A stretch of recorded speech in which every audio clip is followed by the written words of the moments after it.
Thank you. I'm going to change my plan and use the podium. How beautiful it is to be in community with all of you this morning. Look at you all. You're gorgeous. Yay. So, I have a question for you this morning.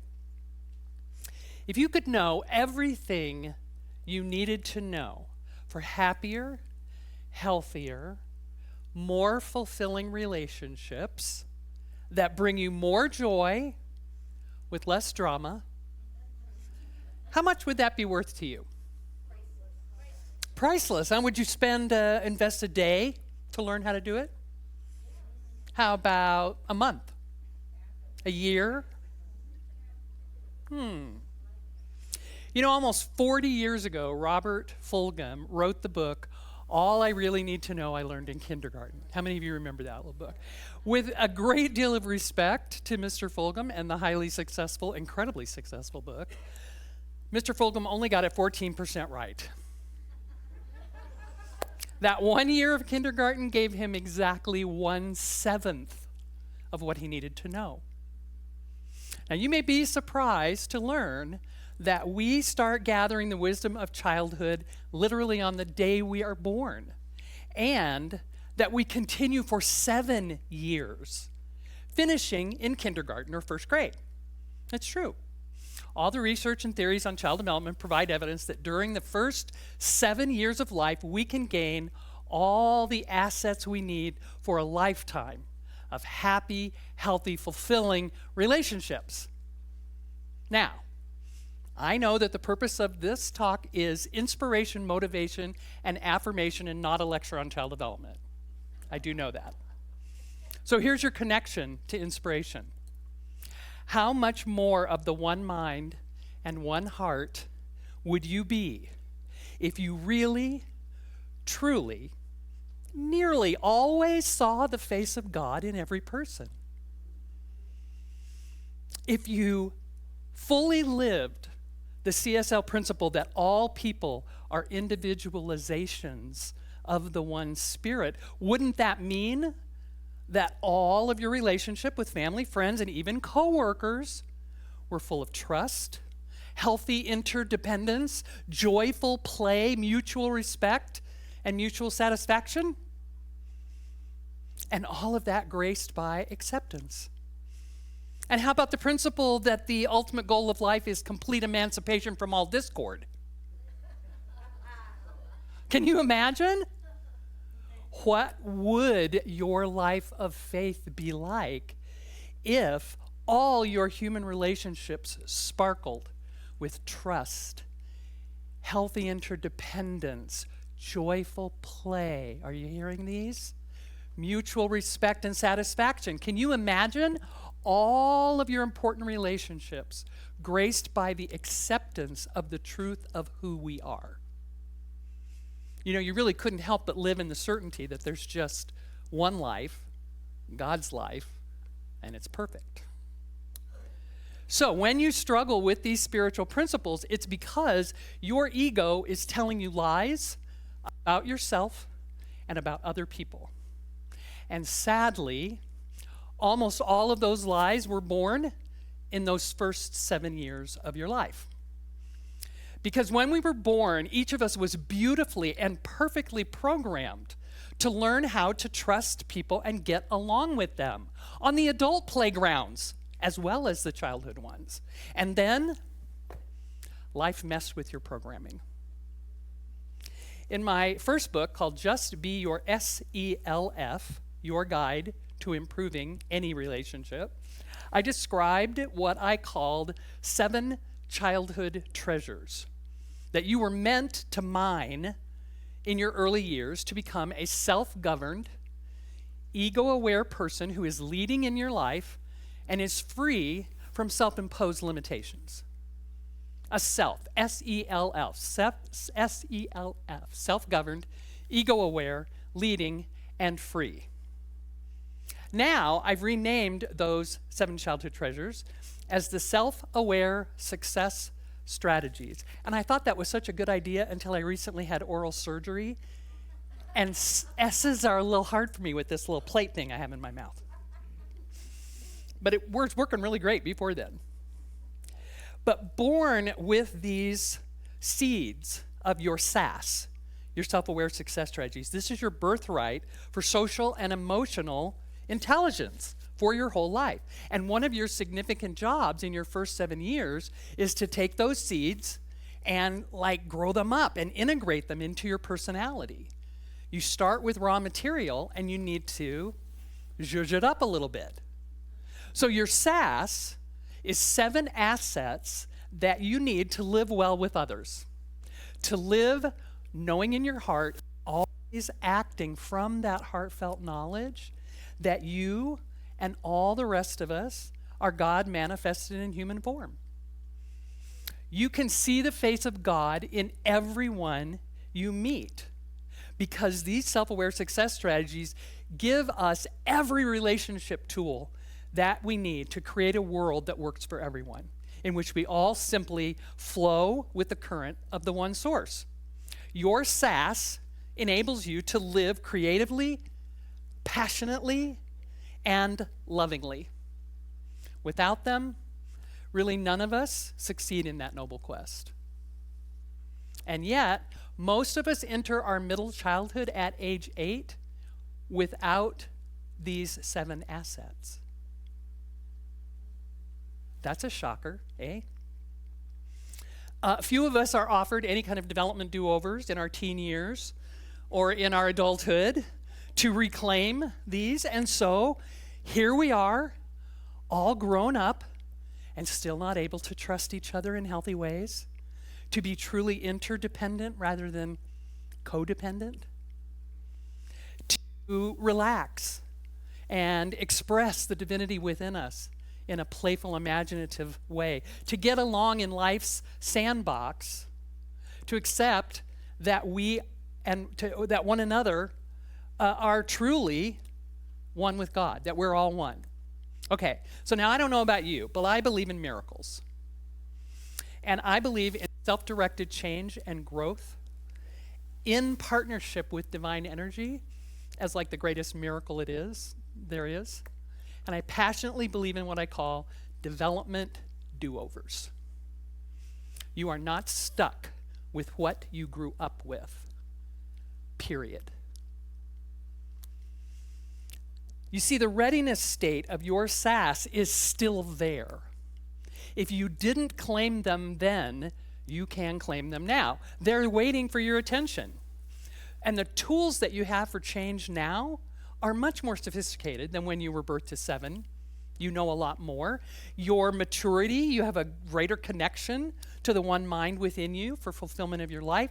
And as you begin for the first time or expand how fully you now express your highest, best self through relationships, will bring them to the front for you, will bring them up for you. Because isn't it true that we really express our spirituality, our spiritual principles in relationship with other people? Isn't that true? I mean, I don't know about you, but I spent a lot of time doing stuff on my own. And it was good. It was a good start.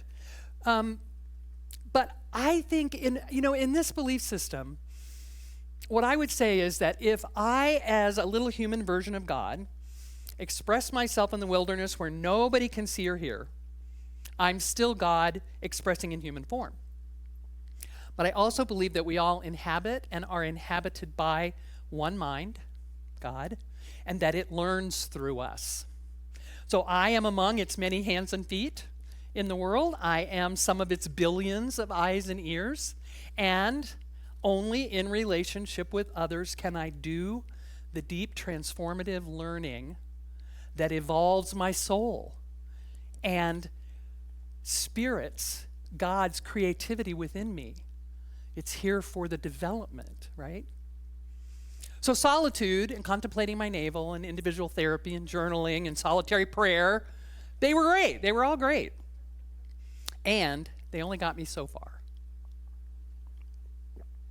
Then, for real spiritual growth, you just need people. Sorry. This wisdom of childhood is the sassy part of us. It's the solution for those of us who are deeply spiritual when we're alone, but still struggle to see the face of God in everyone we know. Because gosh, can you really imagine that world with me for just a moment? See with me a world that respects the God in every child and elder, every homeless man and hooker, every prisoner and police officer, every immigrant and indigenous one, every race, every religion, every friend, and every foe. See with me a world free of discord, heaven within, for all these of our community, for each and every one of us, regardless of appearance or status or skill. See with me a world that sees every person as God.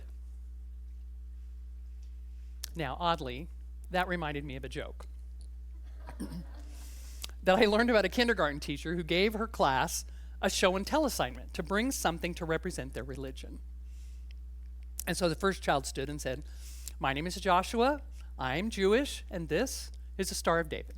He held one up. The second child stood and said, "I'm Mary, and I'm a Catholic, and this is a crucifix." The third child, who attended a center for spiritual living, said, "Hi, I'm Willow, and I'm more spiritual than religious." And then pointing at herself, she added, "And this is the one power and presence having a human experience."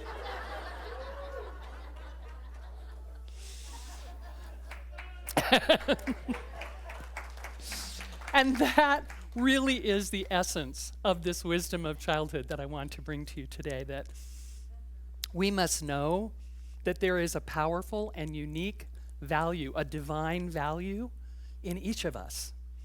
And what childhood's wisdom also knows, which many of us seem to have forgotten, is that it's really up to each of us to bring that value forward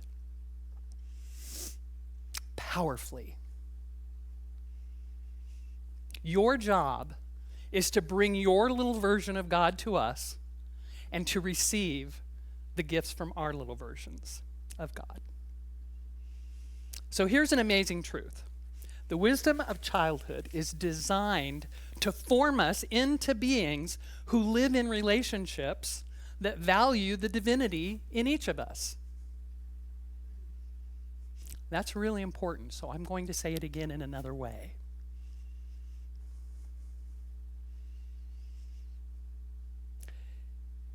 Your relationships, all of our relationships, are not just supposed to be about getting along. They should be about really seeing each other, really seeing and knowing each other. Do you know positive attachment in a young infant has 3 components? The baby feels seen, safe, and protected. And that's all we need at the core of us all the time. So how does this magical innate programming work, you may be wondering, or maybe why didn't it work so well in me? So of course, my book gives you the full story in 20 minutes. I can only say so much, but here's the gist of it. How many of you have heard of the term individuation? It's a fancy $50 word from developmental psychology, but its meaning is very straightforward. You grow from a fertilized seed inside a woman's body into a breathing, upright, walking, talking, thinking, dreaming, social being who functions independently in a very complex world. You transition from being a part of someone else to being an individual. And you do this through individuation. You individuate. It's a human thing. As souls, we are united as divinity. As humans, we are individuals. And by the way, this explains why parenting is so hard. Are there a couple parents maybe in the room? Parents are the ones being individuated from. That's not grammatical, I know, Mom. But did you get the picture? The kids are playing hot potato with their parents' identities, with their hearts and souls. They deflect their parents' identities like that toasted spud. Nope, not me. starting even in infancy, over and over, children's behavior says, that's you, that's not me. Remember all the times that you asserted your identity as a child and youth? Felt pretty good, didn't it? Made you feel strong, competent, proud, right? Yeah, being the hands that deflect is so much better than being the spud. Pity the poor potatoes, parents, among us, because they have been peeled and mashed by their children's individuation. Or they have mashed individuation right out of their children. Here's where nature's plan for claiming our sass goes awry. Because in the delicate interactive dance that is children's individuation, their parents often don't have any idea that they're dancing, let alone what steps won't mash their baby's toes. So, because back now there are like millions of books about parenting, so you don't know who to listen to. In my childhood, there was only one, and you shouldn't have listened to him. Yeah, somebody said it. Dr. Benjamin Spock. He had it like so wrong. So if your clueless parents were like most clueless parents, then you probably lack a healthy capacity to trust folks reasonably. And your closest relationships may have suffered from that or been lost to distrust, because you know what? You can't know the divine nature of someone for whom you feel no trust. Clueless parents smash our independence, too. They break our autonomy, and we wind up codependent or overly dependent. Parents and teachers, unaware of their dances with preschoolers, step on their dreams, so they never find an abiding sense of faith. They break their children's efforts at negotiation, so they never learn a healthy strategy to get what they want and let others do the same. We can't find heaven within us if we don't even know who we are. So there they are. There are the first four of the self-aware success strategies: trust, independence, faith, and negotiation. 4. You had all of those by age 4, or you didn't. These relationship assets are programmed into our developmental trajectories for acquisition by 4 years of age. And, given that your ability to trust others was established by about 6 months of age, do you think maybe it might be time for a do-over? Let's take a look. The first 4 relationship success strategies create the basic structure in which your personality lives. That's the way I like to think of it. Think of that. Imagine the little red house. If somebody told you when you were 4 or 5 years old to draw a house, you would draw a little square with a little triangle on top of it, right? And maybe you would put in a door and a window, and you'd put a tree nearby and put some green grass and some flowers around it, right? The little red house. So trust and independence are the foundation. They're the floor of that house that you live in. And they provide the base on which to raise walls to faith and negotiation. So the 4 of them together make the little square at the bottom. It's numerology. Yeah. And now you need a roof, right, to keep out life's storms. So the final 3 success strategies are vision, compromise, and acceptance. At 5, 6, and 7 years of age, we're meant to lock in our capacities to set and achieve goals, to release our desire for 100% self-satisfaction, deferring to making it work for everybody, community, and to live with reality as it is. Vision, compromise, and acceptance form the triangular roof on a safe home for your whole personality to live in. Because you see, we can't begin to open our hearts to respect the innermost God as the most high God if we cannot trust other people to meet our needs, our basic needs for connection. Can you admit that you have emotional needs, that you need things from other people? Can you name them? What you need? Most of the time when I ask, like in a workshop environment, things that you need from other people, the number one thing that comes up almost immediately first is respect. And the great thing about that word is that it means something different to everyone who says it. And so I get to ask you, What does it look like when someone respects you? How do you know you have it? And then, if you know you need that, is anyone meeting that need in your life? Is anybody, for me, don't interrupt me when I'm talking? That's mine. That shows you respect me.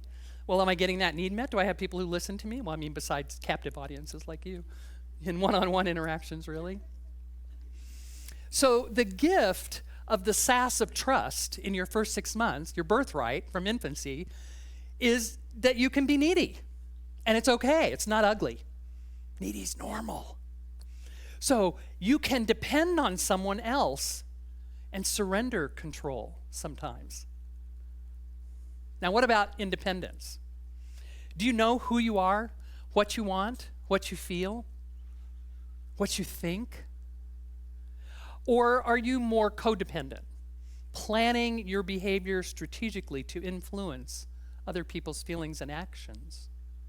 Now, that sounds kind of weird. Who would do that? Well, here's a perhaps familiar example for you. Have you ever heard yourself say some version of, "Oh, I couldn't tell her that, she'd get mad"? Or, "Well, I didn't want to get him upset." So how many times a day do you create a workaround to keep someone else from having a feeling, an emotion that might be unpleasant for them? That is the very essence of codependence, and it becomes completely unnecessary if you have the SAS of independence, your birthright from 2 years of age. Now, for the science nerds among us, and I am betting there are a lot of you, so thank you.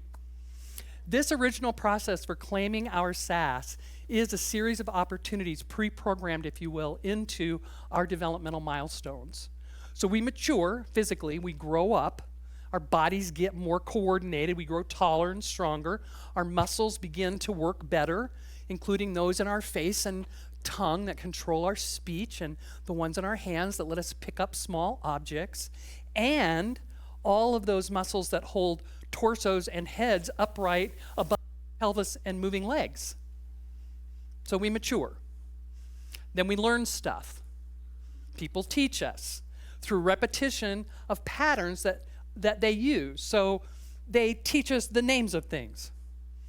This is a pen. Say pen. That's right. Good job. Good job. You're such a smart, boys and girls. It's a purple pen. Can you say purple pen? Oh, look at you learning. So we grow up, we mature, and we learn stuff. People teach us things. We learn the names of things. We learn expected behavior in various landscapes of the public. We learn how, if we're lucky, to self-regulate our emotional reactions. Maturation and teaching and learning both happen together and reinforce each other, feed each other, and there's a third strand of development that almost nobody knows about that turns those two into a strong braid. And that is that we construct our own understanding. We make stuff up, people, all the time. Construction, as a developmental process, operates in both the social and the physical worlds, but it's highly visible in our interpersonal relationships. You can also see it in science and mathematics with kids. They construct knowledge in science and math, but it's really clear in social interactions. So that's also the key to the SAS, which lie in that social and emotional realm. Constructivism is a crucial developmental process for creating a personality. Our maturation opens windows of opportunity to claim each of these self-aware success strategies. The environment provides us with tools through teaching and learning, and then we use those tools to construct unique realities about who other people are, who we are, what it means to be in relationship, how do we treat each other. We make all that up based on available evidence, watching people, gathering tidbits of information. All right.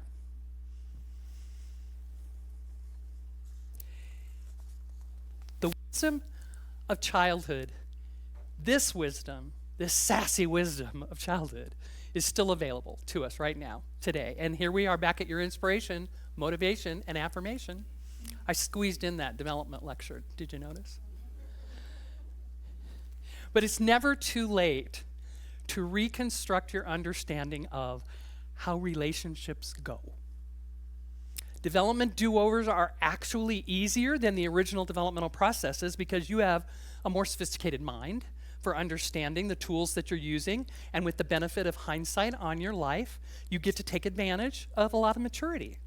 And not only that, but most of you have in your pocket, your palm, or your purse a digital database that can be activated with a verbal command. Siri, find me the local CSL. If you want to really feel yourself in the one mind, I recommend happier, more satisfying relationships as the pathway. If you want to live always seeing the face of God in everyone you meet, then this construction job of redefining your personality with the sassy social assets is your work. So you can now claim trust, independence, faith, negotiation, vision, compromise, and acceptance. You can rebuild your little safe house with sturdier versions of all of those assets anchoring all the connection points from the foundation up to the roof peak. So if you're ready to really release relationship struggle and embrace more of your potential, well then, the book will take you farther. It's an actual workbook with activities to do, development do-over activities. But most importantly, you'll need the willingness to get out your pickaxe and start swinging. By itself, without your effort, the book and this is just a collection of words. So will it matter if you dig in and reclaim your sassy self? Will it change anything? Well, one proof point of evidence is standing right here. The authenticity of this work is manifested in me. I grew up with an alcoholic, sociopathic pedophile as my father. Physical, emotional, and sexual abuse defined my first 7 years, and then created more than 2 decades of pain beyond that before I started getting help. So I have done this sassy redevelopment work along with therapy and other healing modalities to make myself as whole as I am right now. And frankly, I do the work still. Every day I'm down there in my shadow work with the rest of you, seeking to shine light and love on continued healing. Believe me, I think I'll be doing it till my last breath sometimes. But because of that, I can testify that the work is worth it. My development do-overs have been and continue to sometimes be massive. And I've been working for decades on rebuilding that personality and that little safe house for myself to live in. And you know what? I wouldn't give back a minute of the work on myself because my recovery, which is a miracle of co-created personal transformation in partnership with the divine, is everything. It's everything. Every day, my relationship with the one mind and one heart, experienced through relationships with people, safe relationships where I feel seen and protected. And I continue to get more joy from this approach to life than I ever dreamed was possible. People? I love people. So I wish for you a life full of sass, the good kind, and more joy in all of your partnerships with the recognition of the one power and the one presence. Live that principle through your relationships and find more joy. Namaste.